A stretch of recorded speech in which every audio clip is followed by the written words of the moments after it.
Howdy, and welcome back to Baby Alias's Stories.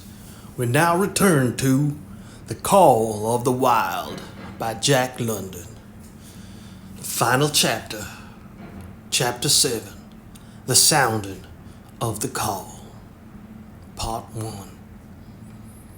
When Buck earned $1,600 in 5 minutes from John Thornton, he made it possible for his master to pay off certain debts and to journey with his partners into the East after a fabled lost mine, the history of which was as old as the history of the country.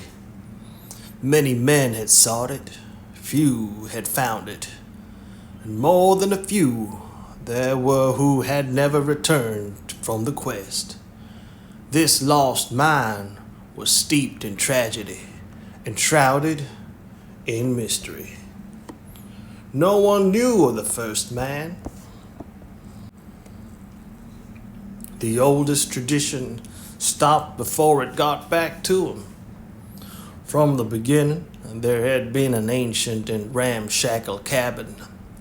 Dying men had sworn to it, and to the mind the sight of which it marked, clinching their testimony with nuggets that were unlike any known grade of gold in the Northland. But no living man had looted his treasure house, and the dead were dead. Wherefore John Thornton and Pete and Hans, with Buck and half a dozen other dogs, faced into the east on an unknown trail to achieve where men and dogs as good as themselves have failed. They sledded 17 miles up the Yukon, swung to the left into the Stewart River, past the Mayo and the McQuestion, and held on until the Stewart itself became a streamlet, threading the upstanding peaks which mark the backbone of the continent. John Thornton asked little of man or nature. He was unafraid of the wild. With a handful of salt and a rifle, he could plunge into the wilderness and fare wherever he pleased, and as long as he pleased. Being in no haste, Indian fashion, he hunted for his dinner in the course of the day's traveling. And if he failed to find it, like the Indian, he kept on traveling, secure in the knowledge that sooner or later he would come to it. So, in this great journey into the East, straight meat was the bill of fare. Ammunition and tools principally made up the load on the sled, and the time card was drawn upon the limitless future. To Buck, it was boundless delight, this hunting, fishing, and indefinite wandering through strange places. For weeks at a time they would hold on steady, day after day, and for weeks upon end they would camp. Here and there the dogs loafing, and the men burning holes through frozen muck and gravel and washing countless pans of dirt by the heat of the fire. Sometimes they went hungry, sometimes they feasted righteously, all according to the abundance of game and the fortune of hunting. Summer arrived, and dogs and men, packs on their backs, rafted across blue mountain lakes and descended or ascended unknown rivers in slender boats, whipsawed from the standing forest.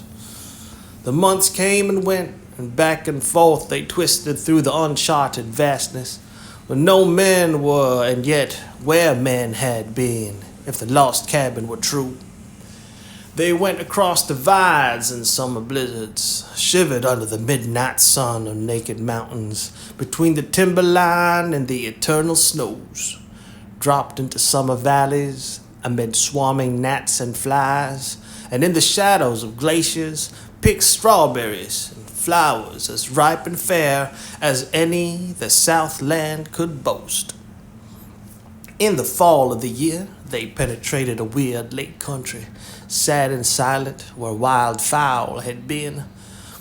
But where then there was no life or no sign of life, only the blowing of chill winds, the forming of ice in sheltered places, and the melancholy rippling of waves on lonely beaches. And through another winter, they wandered on the obliterated trails of men who had gone before. Once they came upon a path blazed throughout the forest, an ancient path, and the lost cabin seemed very near.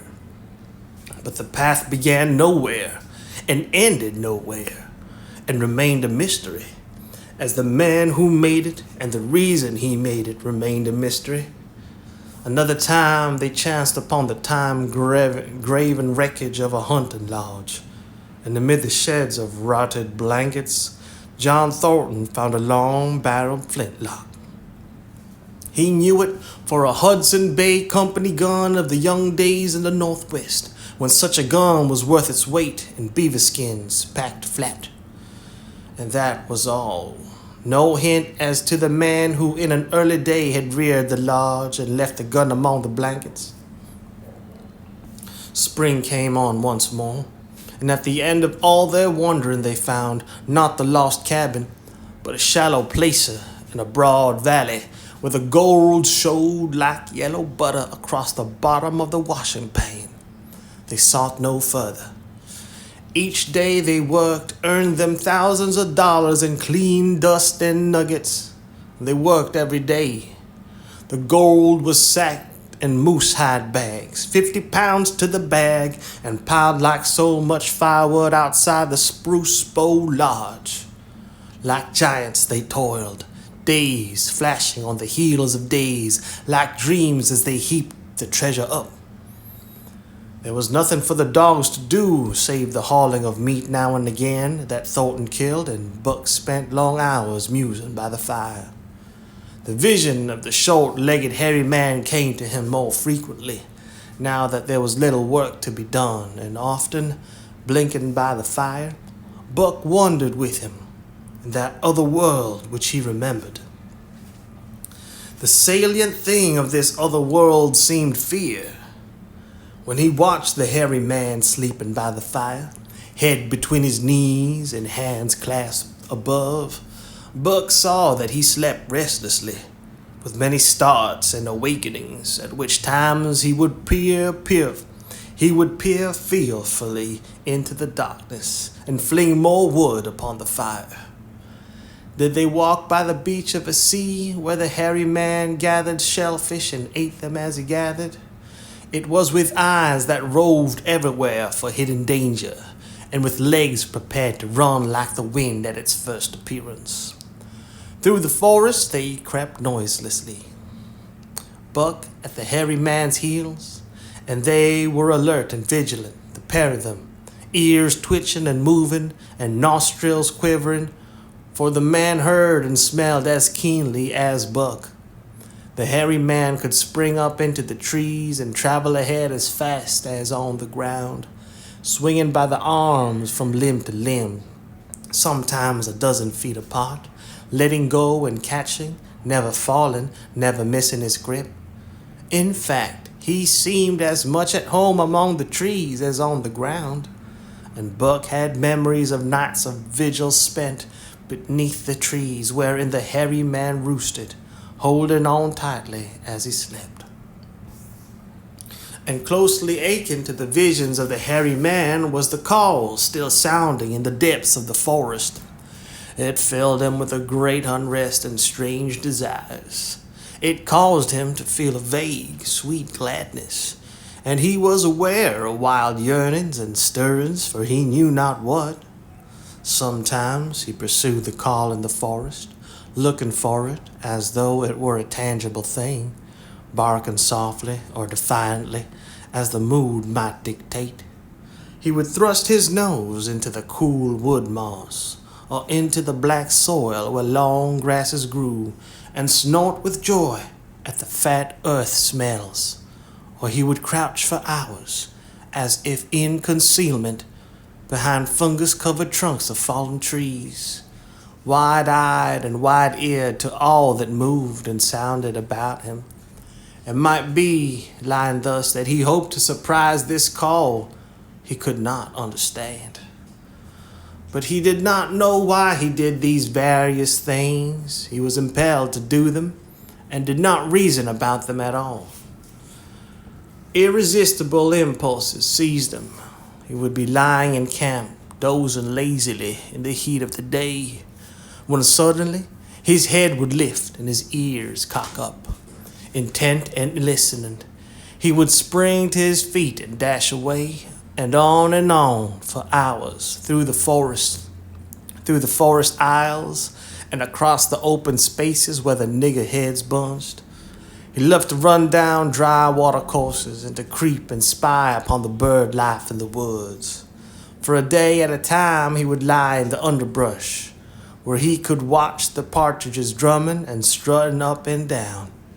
But especially he loved to run in the dim twilight of the summer midnights, listening to the subdued and sleepy murmurs of the forest, reading signs and sounds as a man may read a book, and seeking for the mysterious something that called, waking or sleeping, at all times for him to come.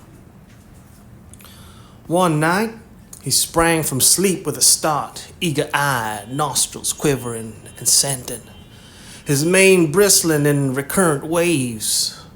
From the forest came the call, or one note of it, for the call was many-noted, distinct and definite as never before. A long-drawn howl, like yet unlike any noise made by a husky dog, and he knew it in the old familiar way as a sound heard before. He sprang through the sleeping camp, and in swift silence dashed through the woods. As he drew closer to the cry, he went more slowly, with caution in every movement, till he came to an open place among the trees, and looking out saw, erect on haunches, with nose pointed to the sky, a long, lean timber wolf. He had made no noise, yet it ceased from its howling and tried to sense his presence.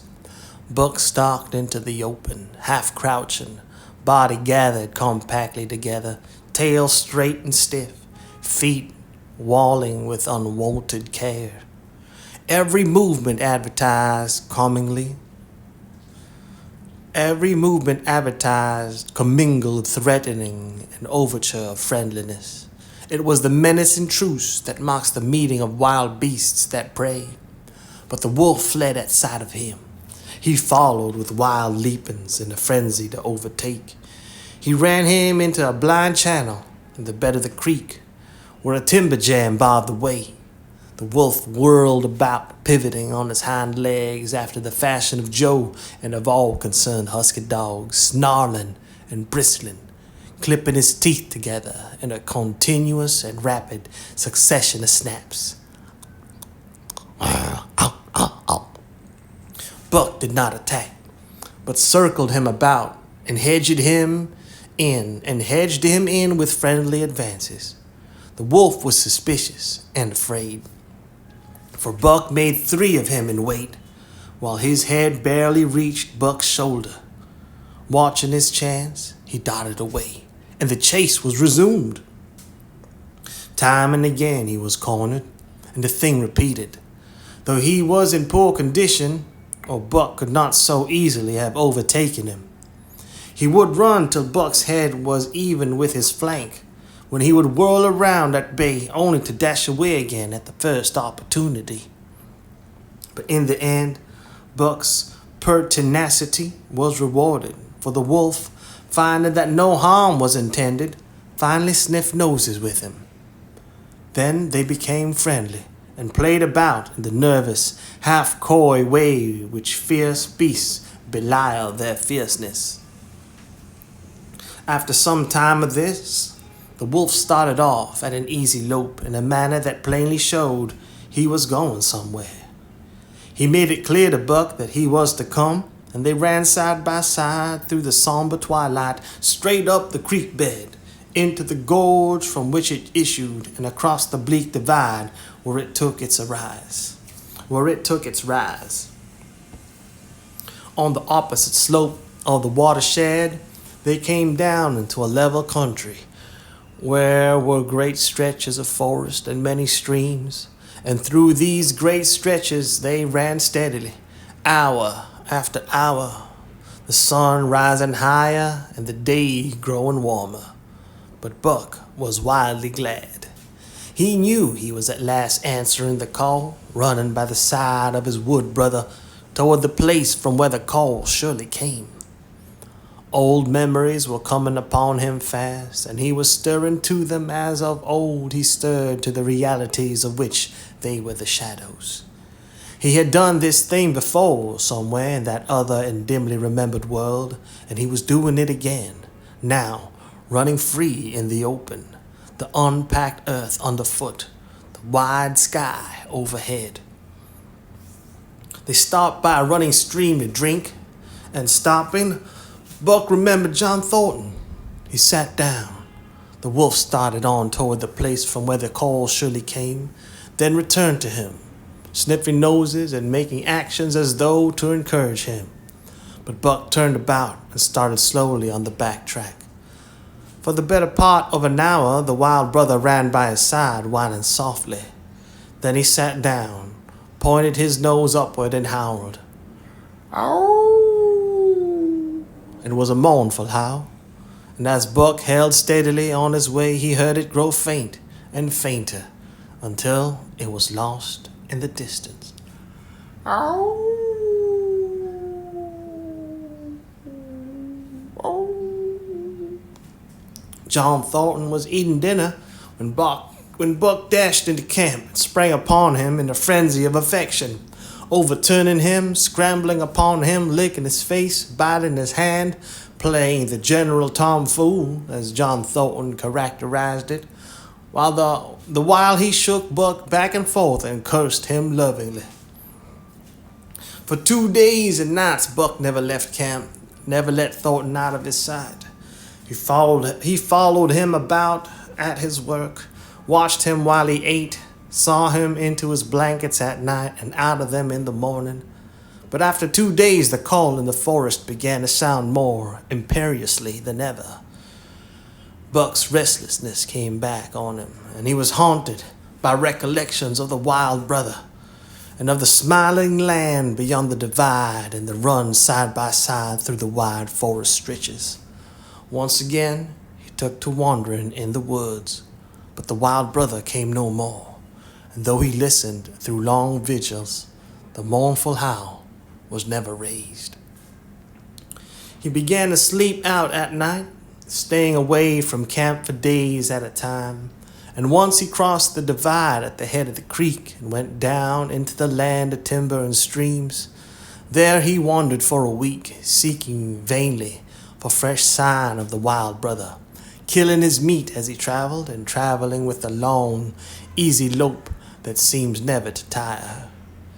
He fished for salmon in a broad stream that emptied somewhere into the sea, and by this stream he killed a large black bear, blinded by the mosquitoes while likewise fishing and raging through the forest helpless and terrible. Even so, it was a hard fight, and it aroused the last latent remnants of Buck's furiosity.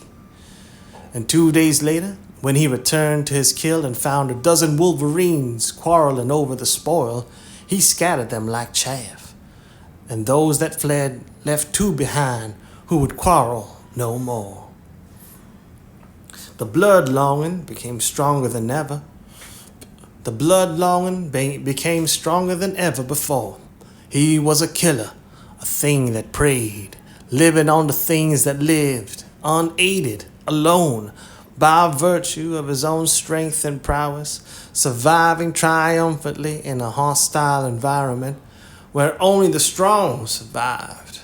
Because of all this, he became possessed of a great pride in himself, which communicated itself like a contagion to his physical being.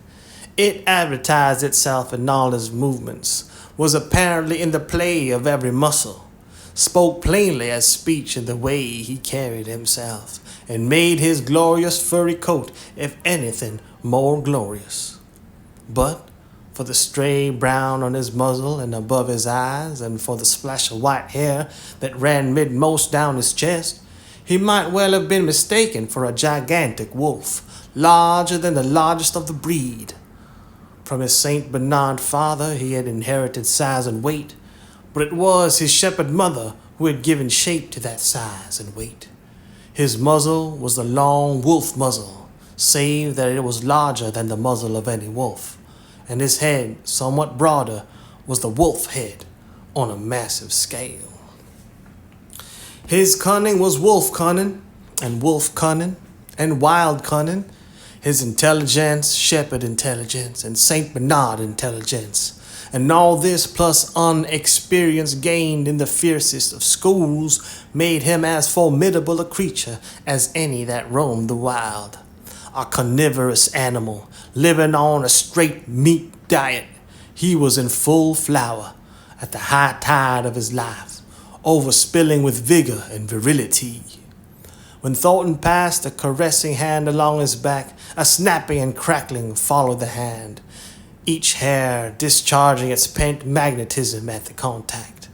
Every part, brain and body, nerves, tissue, and fiber, was keyed to the most exquisite pitch, and between all the parts there was a perfect equilibrium or adjustment.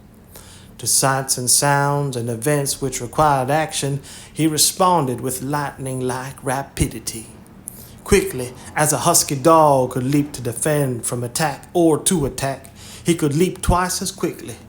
He saw the movement or heard sound and responded in less time than another dog required to compass the mere seeing or hearing. He perceived and determined and responded in the same instant. In point of fact, the three actions of perceiving, determining, and responding were sequential, but so infinitesimal.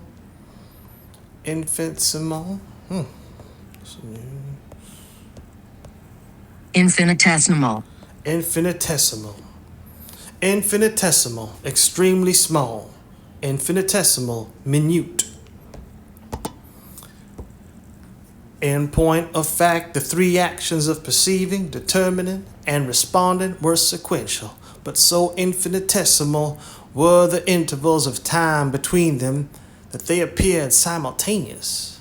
His muscles were surcharged with vitality and snapped into play sharply like steel springs. Life streamed through him in splendid flood, glad and rampant, until it seemed that it would burst him asunder in sheer ecstasy and put forth generously over the world. Part 2. "Never was there such a dog," said John Thornton, one day as the partners watched Buck marching out of camp. "When he was made, the mold was broke," said Pete. "By jingle, I think so myself," Hans affirmed. They saw him marching out of camp, but they did not see the instant and terrible transformation which took place. As soon as he was within the secrecy of the forest, he no longer marched. At once he became a thing of the wild, stealing along softly, cat-footed, a passing shadow that appeared and disappeared among the shadows. He knew how to take advantage of every cover, to crawl on his belly like a snake, and like a snake to leap and strike. He could take a ptarmigan from its nest. Ptarmigan, good lord. Ptarmigan, a northern grouse of mountainous and arctic regions with feathered legs and feet and plumage that typically changes to white in winter. Ptarmigan. He could take a ptarmigan from its nest, kill a rabbit as it slept, and snap in mid-air the little chipmunks fleeing a second too late from the trees. Fish in open pools were not too quick for him, nor were beaver, mending their dams, too wary. He killed to eat, not from wantonness. But he preferred to eat what he killed himself. So a lurking humor ran through his deeds, and it was his delight to steal upon the squirrels, and when he all but had them, to let them go, chattering in mortal fear to the treetops. As the fall of the year came on, the moose appeared in the greater abundance, moving slowly down to meet the winter in the lower and less rigorous valleys. Buck had already dragged down a stray part-grown calf, but he wished strongly for larger and more formidable quarry. And he came upon it one day on the divide at the head of the creek. A band of 20 moose had crossed over from the land of streams and timber, and chief among them was a great bull. He was in a savage temper, and standing over 6 feet from the ground was as formidable an antagonist as even Buck could desire. Back and forth the bull tossed his great palmated antlers, branching to 14 points and embracing 7 feet with the tips. His small eyes burned with a vicious and bitter light, while he roared with fury at sight of Buck. From the bull's side, just forward of the flank, protruded a feathered arrow end, which accounted for his savageness. Guided by that instinct which came from the old hunting days of the primordial world, Buck proceeded to cut the bull out from the herd. It was no light task. He would bark and dance about in front of the bull, just out of reach of the great antlers and of the terrible splay hoofs, which could have stamped his life out with a single blow. Unable to turn his back on the FANG danger and go on, the bull would be driven into paroxysms of rage. Paroxysms. A sudden attack of violent expression of a particular emotion or activity. Paroxysm, a spasm. The bull would be driven into paroxysms of rage. At such moments he charged Buck, who retreated craftily, luring him on by a simulated inability to escape. But when he was thus separated from his fellows, 2 or 3 of the younger bulls would charge back upon Buck and enable the wounded bull to rejoin the herd. There is a patience of the wild, dogged, tireless, persistence as life itself, that holds motionless for endless hours the spider in its web, the snake in its coils, the panther in its ambuscade. This patience belongs peculiarly to life when it hunts its living food, and it belonged to Buck as he clung to the flank of the herd, retarding its march, irritating the young bulls, worrying the cows with their half-grown calves, and driving the wounded bull mad with helpless rage. For half a day this continued. Buck multiplied himself, attacking from all sides, enveloping the herd in a whirlwind of menace, cutting out his victim as fast as it could rejoin its mates, wearing out the patience of creatures preyed upon, which is a lesser patience than that of creatures preying. As the day wore along and the sun dropped to its bed in the northwest, the darkness had come back, and the fall nights were 6 hours long. The young bulls retraced the steps more and more reluctantly to the aid of their beset leader. The down-coming winter was hurrying them on to the lower levels, and it seemed they could never shake off the tireless creature that held them back. Besides, it was not the life of the herd or of the young bulls that was threatened. The life of only one member was demanded, which was a remoter interest than their lives. And in the end, they were content to pay the toll. As twilight fell, The old bull stood with lowered head, watching his mates. The cows he had known, the calves he had fathered, the bulls he had mastered, as they shambled on at a rapid pace through the fading light. He could not follow, for before his nose leaped the merciless fanged terror that would not let him go. 300 weight, more than half a ton he weighed. He had lived a long, strong life, full of fight and struggle, and at the end he faced death at the teeth of a creature whose head did not reach beyond his great knuckled knees. From then on, night and day, Buck never left his prey, never gave it a moment's rest, never permitted it to browse the leaves of trees or the shoots of young birch and willow, nor did he give the wounded bull opportunity to slake his burning thirst in the slender trickling streams they crossed. Often, in desperation, he burst into long stretches of flight. At such time, Buck did not attempt to stay him, but loped easily at his heels, satisfied with the way the game was played, lying down when the moose stood still, attacking him fiercely when he strove to eat or drink. The great head drooped more and more under its tree of horns, and the shambling trot grew weaker and weaker. He took to standing for long periods with nose to the ground and dejected ears dropped limply. And Buck found more time in which to get water for himself and in which to rest. At such moments, panting with red, lolling tongue and with eyes fixed upon the big bull, it appeared to Buck that a change was coming over the face of things. He could feel a new stir in the land as the moose were coming into the land and other kinds of life were coming in. Forest and stream and air seemed palpitant with their presence.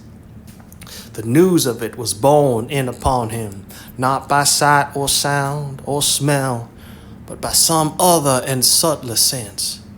He heard nothing, saw nothing, yet knew that the land was somehow different, that through it strange things were afoot and ranging, and he resolved to investigate after he had finished the business in hand. At last, at the end of the 4th day, he pulled the great moose down. For a day and a night he remained by the kill, eating and sleeping, turn and turn about, then rested, refreshed and strong. He turned his face toward camp and John Thornton. He broke into the long, easy lope and went on, hour after hour, never at loss for the tangled way, heading straight home through strange country with a certitude of direction that put man and his magnetic needle to shame. As he held on, he became more and more conscious of the new stir in the land. There was life abroad it. There was life abroad in it, different from the life which had been there throughout the summer. No longer was this fact borne in upon him in some subtle, mysterious way. The birds talked of it, the squirrels chattered about it, the very breeze whispered of it. Several times he stopped and drew in the fresh morning air in great sniffs, reading a message which made him leap on with greater speed. He was oppressed with a sense of calamity happening, if it were not calamity already happened. And as he crossed the last watershed and dropped down into the valley toward camp, he proceeded with greater caution. 3 miles away, he came upon a fresh trail that sent his neck hair rippling and bristling. It led straight toward camp and John Thornton. Buck hurried on, swiftly and stealthily, every nerve straining and tense, alert to the multitudinous details which told a story, all but the end. His nose gave him a varying description of the passage of the life on the heels of which he was traveling. He remarked the pregnant silence of the forest. The bird life had flitted. The squirrels were in hiding. One only he saw, a sleek gray fellow, flattened against a gray dead limb so that he seemed a part of it, a woody excrescence upon the wood itself. As Buck slid along with the obscureness of a gliding shadow, his nose was jerked suddenly to the side as though a positive force had gripped and pulled it. He followed the new scent into a thicket and found Nig. He was lying on his side, dead where he had dragged himself, an arrow protruding, head and feathers from either side of his body. 100 yards further on, Buck came upon one of the sled dogs Thornton had bought in Dawson. This dog was thrashing about in a death struggle, directly on the trail, and Buck passed around him without stopping.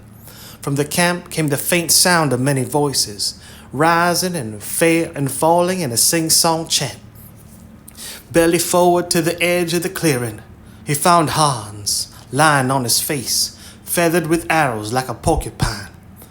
At the same instant, Buck peered out where the spruce bow lodge had been and saw what made his hair leap straight up on his neck and shoulders. A gust of overpowering rage swept over him. He did not know that he growled, but he growled aloud with a terrible ferocity. For the last time in his life, he allowed passion to usurp cunning and reason, and it was because of his great love for John Thornton that he lost his head.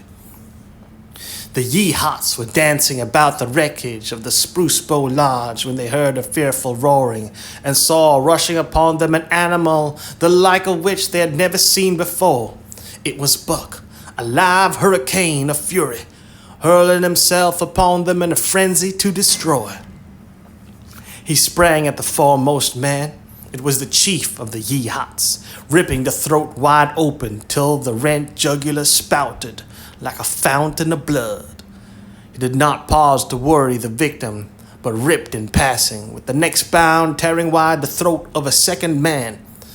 There was no withstanding him. He plunged about in their very midst, tearing, rending, destroying in constant and terrific motion, which defied the arrows they discharged at him.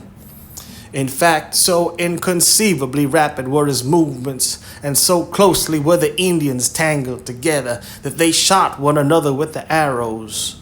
The one young hunter, hurling a spear at Buck in mid-air, drove it through the chest of another hunter with such force that the point broke through the skin of the back and stood out beyond. Then a panic seized the Yeehats, and they fled in terror to the woods, proclaiming as they fled the advent of the evil spirit. And truly Buck was the fiend incarnate, raging at their heels, and dragging them down like deer as they raced through the trees. It was a fateful day for the Yeehats. They scattered far and wide over the country, and it was not till a week later that the last of the survivors gathered together in a lower valley and counted their losses. As for Buck, wearying of the pursuit, he returned to the desolated camp. He found Pete where he had been killed in his blankets in the first moment of surprise. Thornton's desperate struggle was fresh written on the earth, and Buck scented every detail of it down to the edge of a deep pool. By the edge, head and 4 feet in the water, lay Skeet, faithful to the last. The pool itself, muddy and discolored with the sluice boxes, effectually hid what it contained, and it contained John Thornton, for Buck followed his trace into the water from which no trace led away. All day Buck brooded by the pool or roamed restlessly about the camp. Death as a cessation of movement, as a passing out and away from the lives of the living. He knew John Thornton was dead. It left a great void in him, somewhat akin to hunger, but a void which ached and ate, and which food could not fill. At times, when he paused to contemplate the carcasses of the Yeehats, he forgot the pain of it. And at such times he was aware of a great pride in himself, a pride greater than any he had yet experienced. He had killed man, the noblest game of all, and he had killed in the face of the law of club and fang. He sniffed the bodies curiously. They had died so easily. It was harder to kill a husky dog than them. They were no match at all, were it not for their arrows and spears and clubs. Thenceforward he would be unafraid of them, except when they bore in their hands their arrows, spears, and clubs. Night came on, and the full moon rose high over the trees into the sky, lighting the land till it lay bathed in ghostly day. And with the coming of the night, brooding and mourning by the pool, Buck came alive to a stirring of a new life in the forest, other than which the Yeehats had made. He stood up, listening and scenting. From far away drifted a faint, sharp yelp, followed by a chorus of similar sharp yelps. As the moments passed, the yelps grew closer and louder. Again, Buck knew them as things heard in that other world which persisted in his memory. He walked to the center of the open space and listened. It was the call, the many-noted call, sounding more luringly and compelling than ever before. And as never before, he was ready to obey. John Thornton was dead. The last tie was broken. Man and the claims of man no longer bound him. Hunting their living meat as the Yeehats were hunting it on the flanks of the migrating moose, the wolf pack had at last crossed over from the land of streams and timber and invaded Buck's Valley, into the clearing where the moonlight streamed. They poured in a silvery flood, and in the center of the clearing stood Buck, motionless as a statue, waiting their coming. They were awed, so still and large he stood, and a moment's pause fell, till the boldest one leaped straight for him. Like a flash, Buck struck, breaking the neck. Then he stood, without a movement, as before, the stricken wolf rolling in agony behind him. 3 others tried it in sharp succession, and one after the other they drew back, streaming blood from slashed throats or shoulders. This was sufficient to fling the whole pack forward, pell-mell, crowded together, pell-mell. Pell-mell. Pell-mell. No. This was sufficient to fling the whole pack forward, crowded together, blocked and confused by its eagerness to pull down the prey. Buck's marvelous quickness and agility stood him in good stead. Pivoting on his hind legs and snapping and gashing, he was everywhere at once, presenting a front which was apparently unbroken, so swiftly did he whirl and guard from side to side. But to prevent them from getting behind him, he was forced back, down past the pool and into the creek bed, till he brought up against a high gravel bank. He worked along to a right angle in the bank which the men had made in the course of mining, and in this angle he came to bay, protected on 3 sides and with nothing to do but face the front. And so well did he face it, that at the end of half an hour the wolves drew back discomfited. The tongues of all were out and lolling, the white fangs showing cruelly white in the moonlight. Some were laying down with heads raised and ears pricked forward. Others stood on their feet watching him, and still others were lapping water from the pool. One wolf, long and lean and gray, advanced cautiously in a friendly manner, and Buck recognized the wild brother with whom he had run for a night and a day. He was whining softly, and as Buck whined, they touched noses. Then an old wolf, gaunt and battle-scarred, came forward. Buck writhed his lips into the preliminary of a snarl, but sniffed noses with him. Whereupon the old wolf sat down, pointed nose at the moon, and broke out the long wolf howl. The other sat down and howled. And now the call came to Buck in unmistakable accents. He too sat down and howled. This over, he came out of his angle and the pack crowded around him, sniffing in half-friendly, half-savage manner. The leaders lifted the yelp of the pack and sprang away into the woods. The wolves swung in behind, yelping in chorus. And Buck ran with them, side by side with the wild brother, yelping as he ran. And here may well end the story of Buck, the years were not many when the Yeehaws noted a change in the breed of timber wolves. For some were seen with splashes of brown on head and muzzle, and with a rift of white centering down the chest. But more remarkable than this, the Yeehaws tell of a ghost dog that runs at the head of the pack.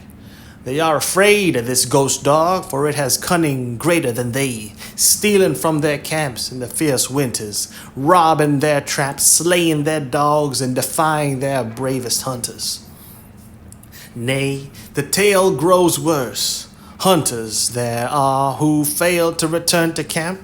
Hunters there are who fail to return to camp. And hunters there have been whom their tribesmen found with throats slashed cruelly open and with wolf prints about them in the snow greater than the prints of any wolf. Each fall, when the Yeehaws follow the movement of the moose, there is a certain valley which they never enter. And women there are who become sad. And women there are who become sad when the word goes over the fire of how the evil spirit came to select that valley for an abiding place. In the summers, there is one visitor, however, to that valley of which the Yeehaws do not know. It is a great, gloriously coated wolf, like and yet unlike all other wolves. He crosses alone from the smiling timberland and comes down into an open space among the trees. Here, a yellow stream flows from rotted moose hide sacks and sinks into the ground, with long grasses growing through it and vegetable mold overrunning it and hiding its yellow from the sun. And here he muses for a time, howling once, long and mournfully, ere he departs. But he is not always alone. When the long winter nights come on and the wolves follow their meat into the lower valleys, he may be seen running at the head of the pack through the pale moonlight or glimmering borealis, leaping gigantic above his fellows, his great throat a-bellow as he sings a song of the younger world, which is the song of the pack. Old longings nomadic leap, chafing custom's chain. Again from its brumal sleep wakens the feline strain. The end. Good night, baby Elias. Ow.